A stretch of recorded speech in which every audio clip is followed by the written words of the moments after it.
Ryan's World became a millionaire at 6 years old. He earned $22 million in 2018 when his parents started uploading videos of him reviewing toys. However, Ryan's World is slowly falling apart. As Ryan grows up, the younger audience that once adored him is starting to drift away because they can't relate to him anymore. And at this time, speculations about his well-being are at an all-time high. That's why this interview with Ryan is here to clear things up. But did it really? The whole interview has an odd vibe. Throughout the interview, Ryan isn't really the one doing the talking, it's mostly his parents. And while you might argue that that's obvious because he's just a child and is 12 years old, whenever he does talk it almost seems like he's looking for confirmation, or it seems like his parents are praying that he doesn't say anything wrong. Ryan, you had a police escort in Walmart, which was crazy to see. How old were you? Do you remember? That looks like 4 or 5. They kick things off by talking about Ryan's product line in Walmart, and while promoting this product line, Ryan even had his own police escort. Now in the video you can clearly see that Ryan is enjoying it. He's enjoying the attention, he's enjoying making the video, but the thing with kids celebrities is that they often don't really have a choice. They might enjoy making the content when they are a child, but that doesn't really mean they will be happy making it or even proud about ever making it when they grow up. And in Ryan's case, he can't really retire or walk away from YouTube. How big is the team that runs this? Yeah, for the production side, we own the studio in Houston.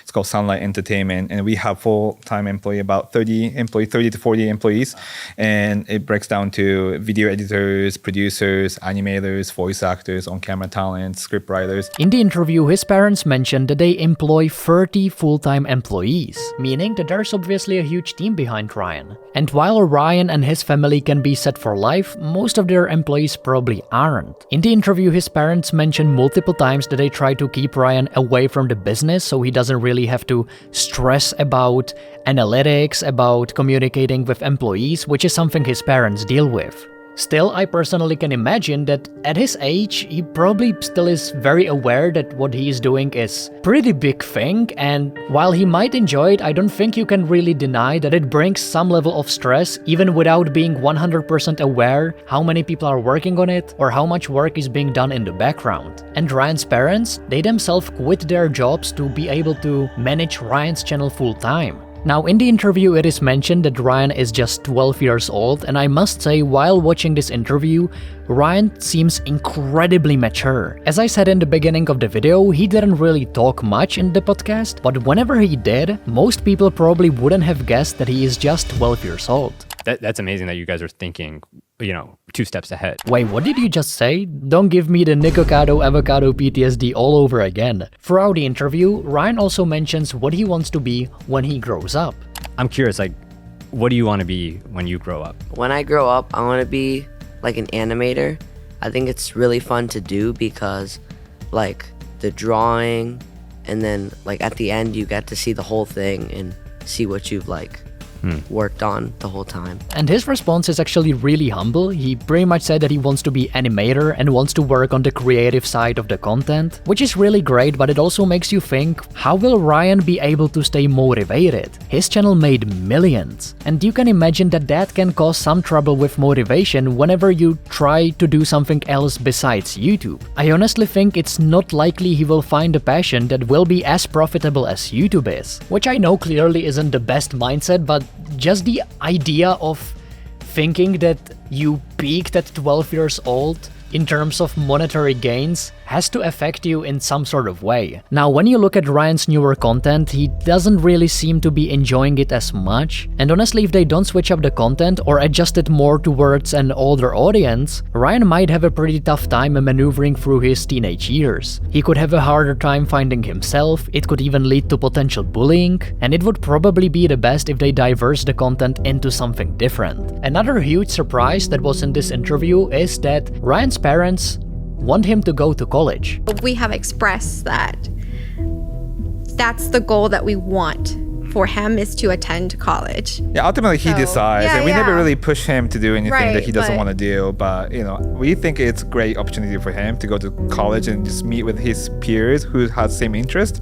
We want him to experience that, so we continue just kind of showing him that side of the good side of the going to college, and continuing education. But ultimately you decide. It isn't necessary that they're pushing him to go to college, but they would be happy if he did so, which I honestly think is a pretty good approach, because even though his face generated tens of millions of dollars, it would give him an opportunity to at least have some of what normal childhood. And he could still enjoy doing whatever teenagers are doing nowadays. Ryan's parents also got into the topic of how much money Ryan realistically gets to keep.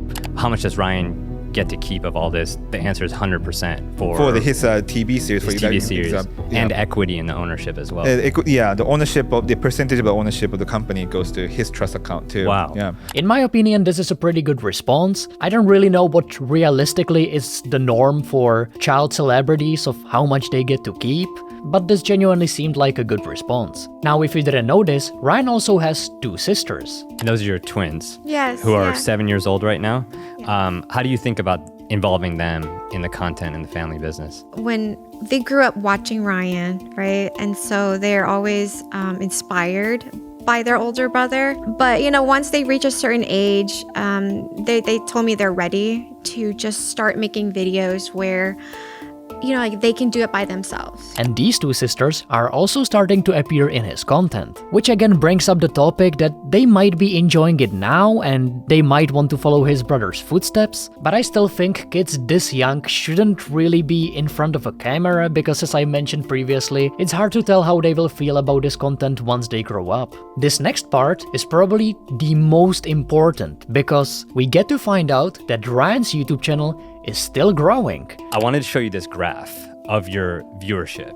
And it shows that in the past year, according to Tubular Labs, your views have gone up 37% month over month, which is crazy for a channel at your size and of your age. Whenever I watch some commentary channels talking about this topic and this interview, most of them were saying that Ryan's channel is falling off and that his views are slowly dying, and I don't really think that is the case. Obviously, if you look at his recent uploads, they don't have as many views as they used to, and if you compare it to his most viewed videos, you might think that it's pretty weak, but collectively, his channel is still generating over 200 million views monthly. And while a huge portion of that are YouTube Shorts, he generated 100 million views from long-form videos alone. So no, I honestly don't really think Ryan's channel is falling off or that it's dying. It's clearly not. I'm curious, do your friends also say they want to become YouTubers? Do they want to do other jobs? What do your friends think and say about what you do on YouTube? They think it's a really cool job, and some of them want to try how they could do it, I guess. Yeah. Have you ever helped your friends make videos? Not really, but I just give them advice if they ask me. What kind of advice? Just do what you want to do, and then believe in yourself. And while it seems like his friends have mostly a positive response towards his job, goddamn, it's so weird calling it a job when he's just 12. It still doesn't really deny the fact that opinion of his friends or people that are surrounding him can change as Ryan will grow up. As you can imagine, we already talked about the potential of bullying, but I honestly think there's also a huge potential of jealousy. There definitely will be a lot of kids around Ryan that will be jealous of his success, and you all can probably imagine what that leads to. One good thing about the YouTube and also TikTok is the flexibility for your schedule and no commitment. So it's easy to film and it's easy to post. So really, I think it's the most important part is the parents, if they're filming kids, make sure it's keeping it fun and high engaging, and don't film all the time. Just always just set the pace initially and then try and stick with it. Or if you feel like it's too much for kids, then always just adjust it to film less often. And just as I thought that throughout this whole interview, Ryan's parents seem so caring and want to adjust the content as much for his time flexibility and don't want to overwhelm him with work, Ryan goes and mentions that he used to have a lot of fun. Do you ever tell your parents no, I want to be in more videos, I want to do more? I think when I was a kid, I had lots of fun doing the videos like with my sisters and with my parents, because like it's just really engaging and fun for me. And I loved like making the videos because I got to like play with the toys and talk to camera, play with my sisters. It's just really fun throughout the whole video. I mean, why is he talking in the past? Is he not having a lot of fun anymore? Which wouldn't be really surprising when you are 12 years old. You probably don't want to be making content for toddlers because you can't really relate to that content anymore. But besides that, there was also this wholesome moment. Just him being confident and being himself, no matter whether it's on camera, off camera, in front of certain people or different, many people. He's always himself. He never changes, and that's something, I think it's incredible. I wish I learned that from him. Just that confidence that he has is something I always kind of look up to, and then trying to learn it from my own son. Wow. What does that make you feel hearing that from your dad? Very, very. So overall, I would say that Ryan's parents seem to have a good intent with Ryan, and I really hope they will be able to change up content so Ryan can enjoy making videos a little bit more. As one comment said in the video, it will be really interesting to see Ryan in 10 years doing an interview where he is alone, because the fact that both of his parents were there had to play a huge role. It probably put a lot of pressure on Ryan because he couldn't really say anything wrong or didn't want to say something that would disappoint his parents. And if he did end up saying something that could sound bad, his parents were always there to correct him or somehow turn the conversation around. Again, I'm not saying that was the intent. I don't think Ryan's parents have some sort of a bad intent, but it's pretty obvious that Ryan was probably under a lot of pressure in this interview, and he most likely couldn't be 100% honest about how he is feeling. Let me know what you thought about this interview and subscribe for more content.